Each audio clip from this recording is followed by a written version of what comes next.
Look who we're lucky enough to have on the Don Lemon Show today. Chuck Rocha is the founder and president of Solidarity Strategies, a senior Democratic strategist and a CBS News contributor. Thank you, sir. Good to have you on. How are you?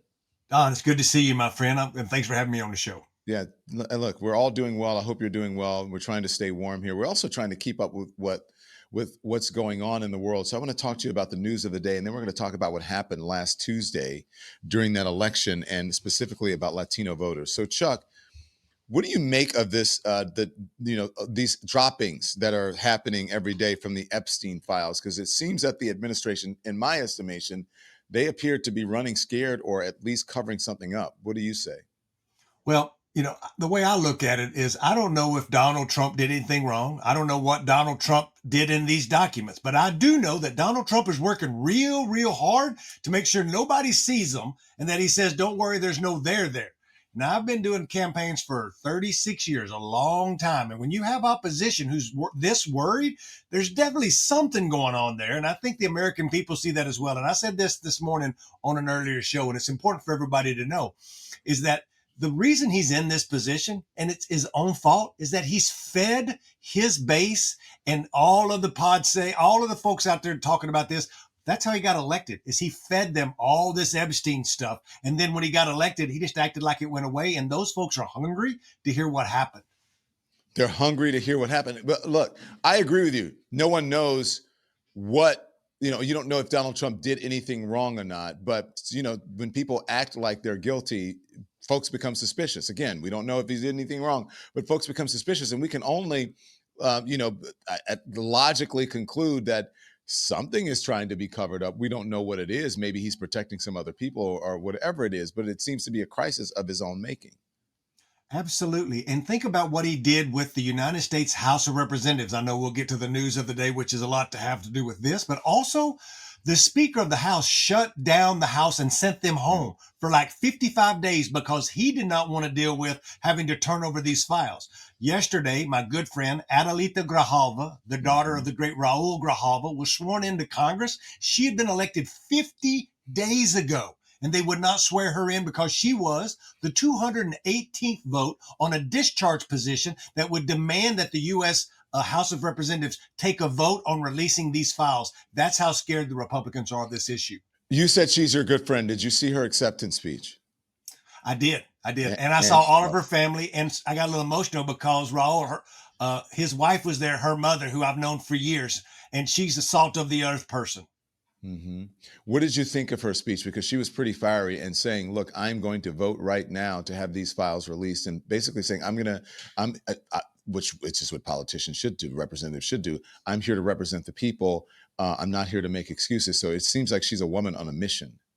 She really is. And they've done what they shouldn't do, which is if you're going to have opposition, you don't want to elevate them. Again, as a strategist, one thing you don't want to do is give her a bigger voice. Nobody in Congress or around America would have known who Adelita Grijalva. They can't even say her name. Now, I promise you they can say her name because she's become a kingpin in this whole process of being the final vote. And I think her speech yesterday speaks to that. Her father was a wonderful public servant. He really leaned into working class values. He was a big union supporter, environmental supporter. She's going to carry on that legacy. But there's one thing that her dad did really well is her dad never took any shit. And I think she handed that right down to her daughter. Let me ask you, as we're taping this, she was sworn in the day before we taped this, but also I was in Washington, D.C., and I left as she was being sworn in. And, when I was there the days before, very, very quiet in Washington, D.C., because the government was shut down. And then all of a sudden the representatives started coming back. The government is now open. You are in the Washington, D.C. area. I know I hate this is a sort of a general question, but you do get a sense of what the city is like and what the feeling is like, what the mood is like around, just from what's going on behind those, in the halls of Congress and the White House, et cetera.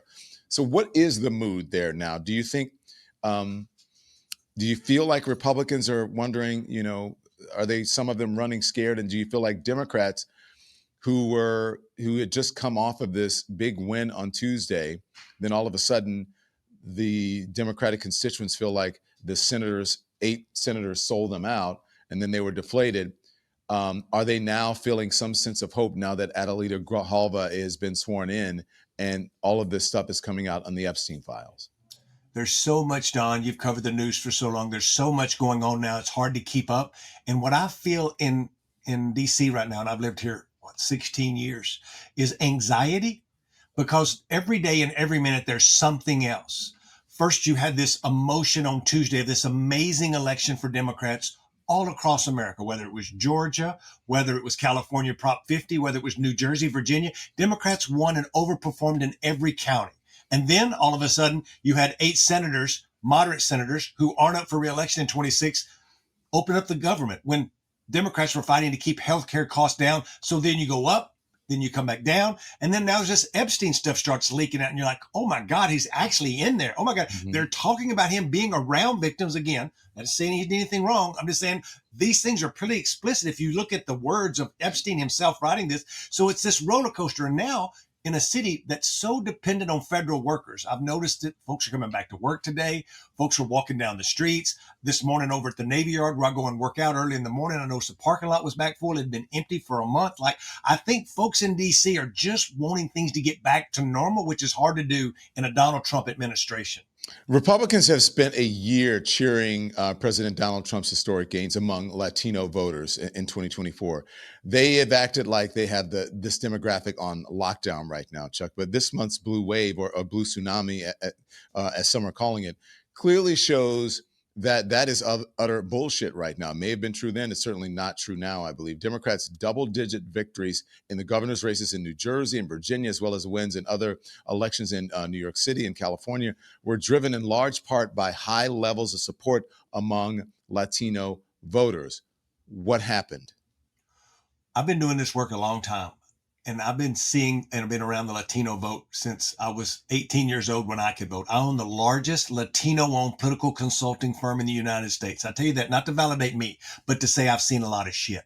And I've seen the Democratic Party start taking advantage of Latinos in a way that we take them for granted a little bit too much like we've done the African American vote in some instances. And over time, when you have a Donald Trump come in, that's how you started seeing slippage. And I was throwing up warning signs saying, hey, y'all, we got to get back to talking about populist economic issues. And then Donald Trump's talking to them about things Democrats used to talk about, like was a rigged system.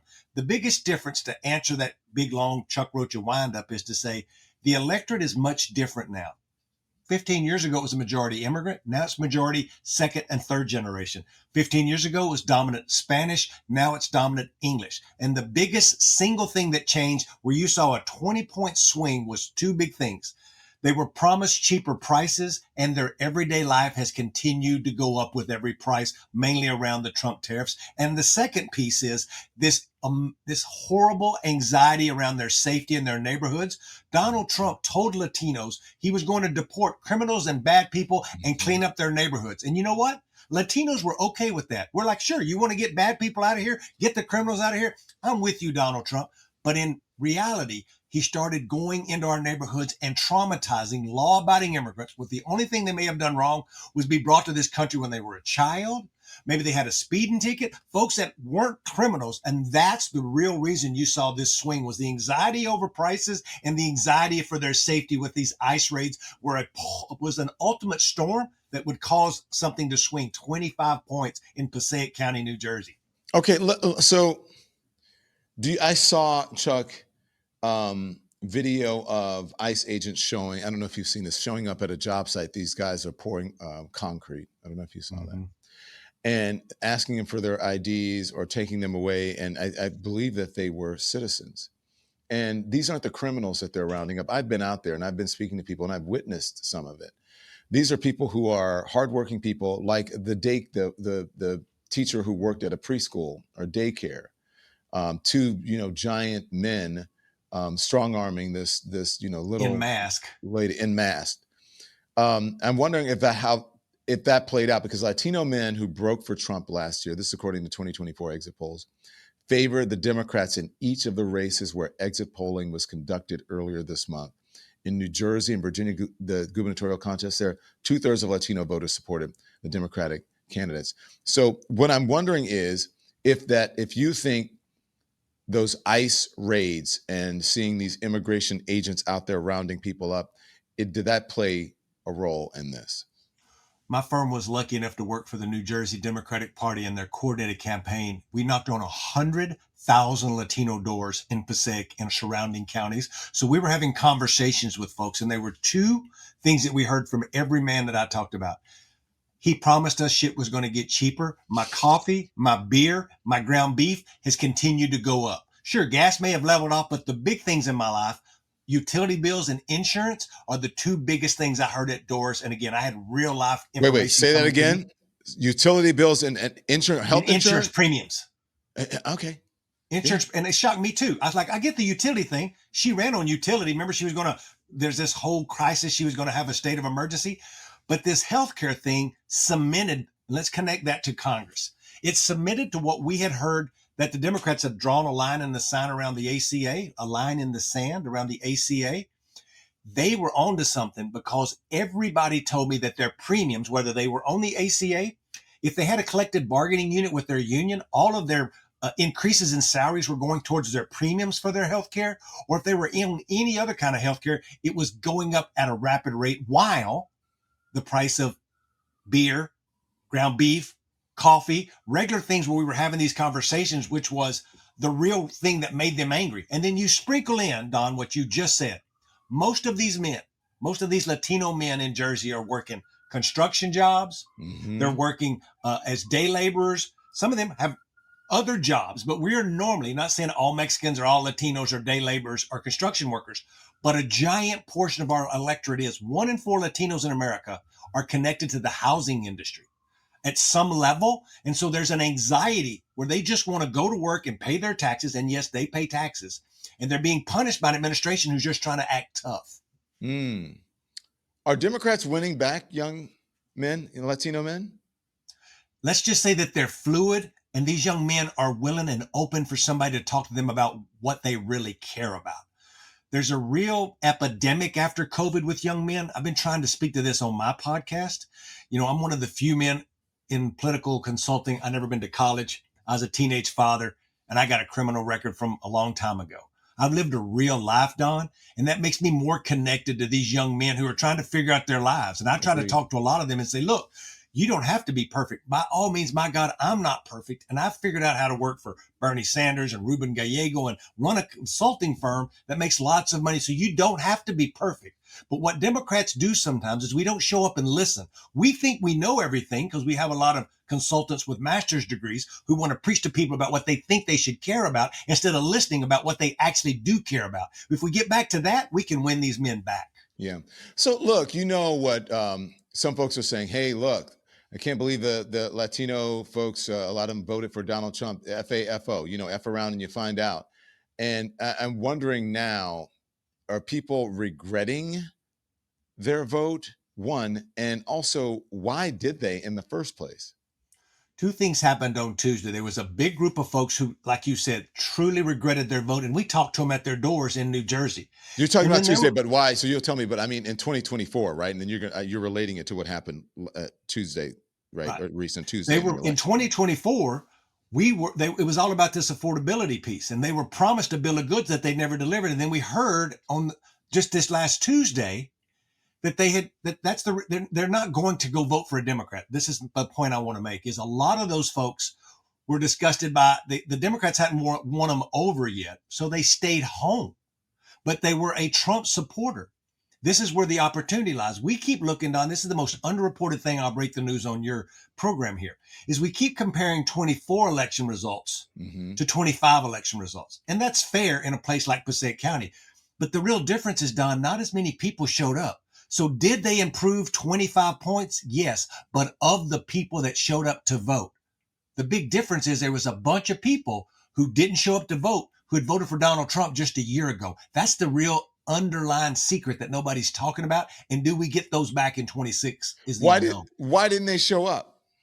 They normally don't show up in an off your election. It's not in a regular election time. Donald Trump brought a lot of infrequent voters into the elections in 24.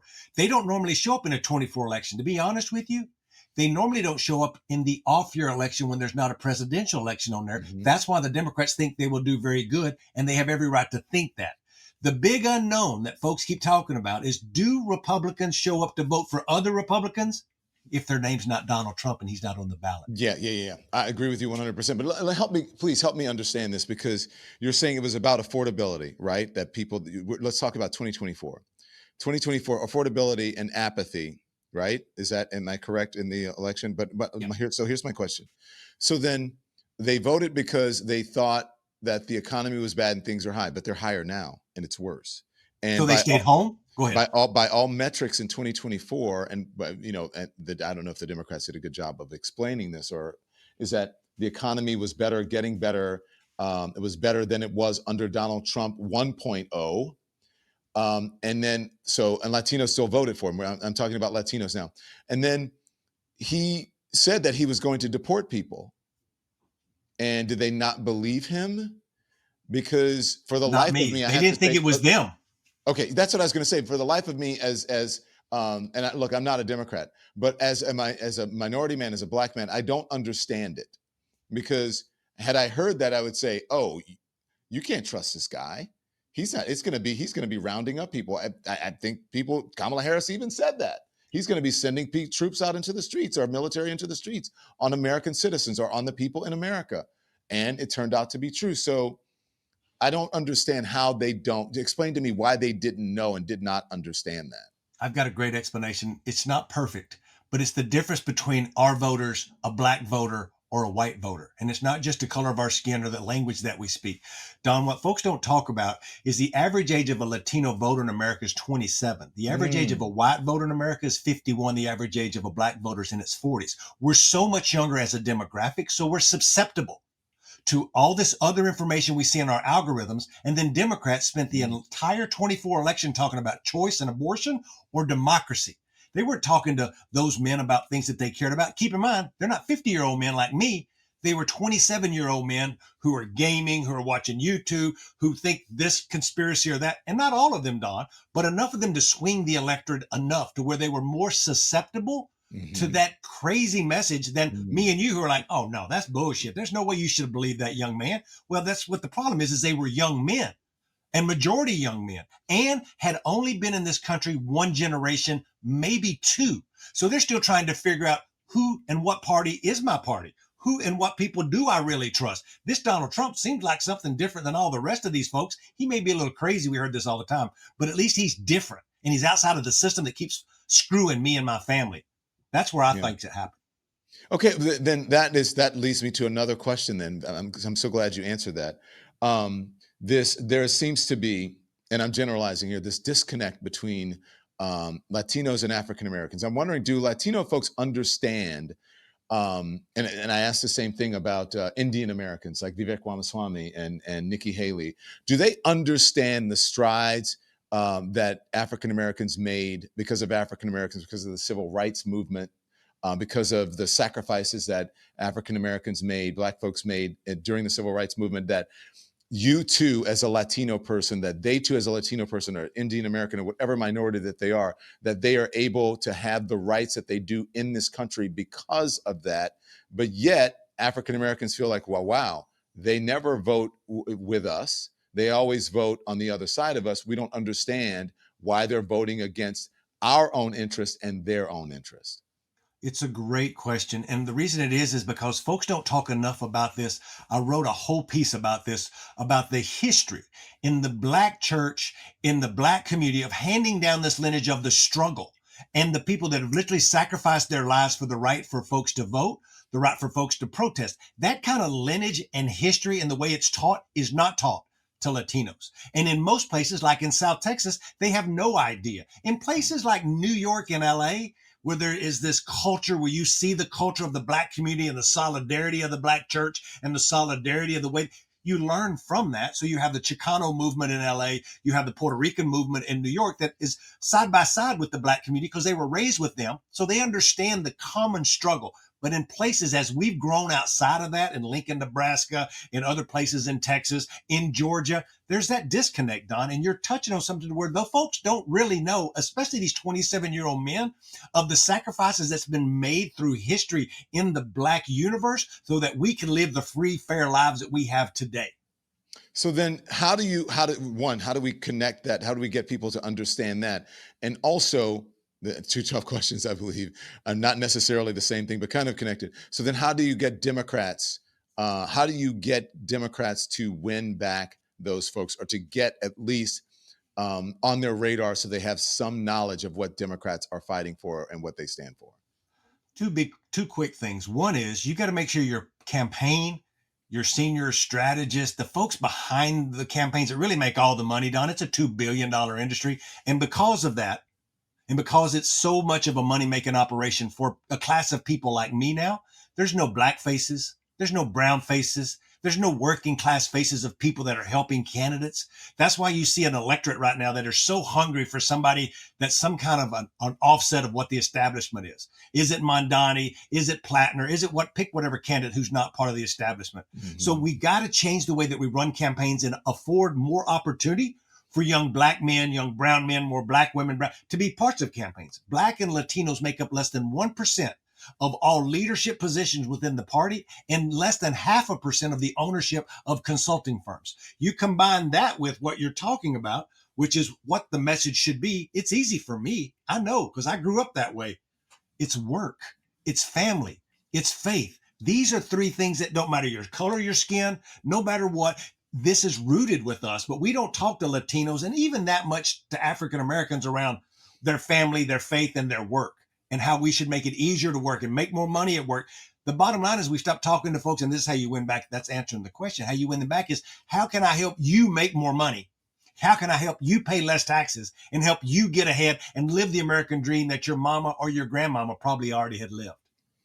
Chuck Rocha is the founder and president of Solidarity Strategies and a CBS News contributor, and now a friend of the Don Lemon Show. Thanks for joining us, my friend. I'll see you. Thank you, Don. Thanks so much for watching, everybody. Your support means the world to us. Don't forget to hit that like button and subscribe so you never miss a show. We're live every weekday at 10 a.m. and 5 p.m. Eastern Time, with new clips dropping at 2 p. and 8 p. And if you want even more Don Lemon Show content, join the Lemon community. Members get exclusive posts, behind-the-scenes videos, and live chats just for you. So hit the join button or visit our channel page to sign up. Thanks again for all your love and your support, and I'll see you next time.